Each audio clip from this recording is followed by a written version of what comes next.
عمر رضی اللہ عنہ نے انہوں نے کہا کہ حضرت عمر رضی اللہ عنہ کی ایک بیوی تھی جو صبح اور عشاء کی نماز باجماعت سے پڑھنے کے لیے مسجد میں آیا کرتی تھیں۔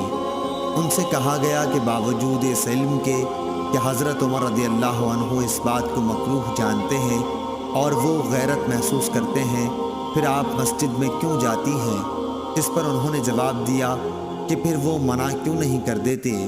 لوگوں نے کہا کہ رسول اللہ صلی اللہ علیہ وسلم کی اس حدیث کی وجہ سے کہ اللہ کی بندیوں کو اللہ کی مسجدوں میں آنے سے مت روکو۔ یہ اذان حضرت عثمان بن عفان رضی اللہ عنہ نے پڑھائی جبکہ مدینے میں لوگ زیادہ ہو گئے تھے، جبکہ نبی کریم صلی اللہ علیہ وسلم کے ایک ہی مؤذن تھے۔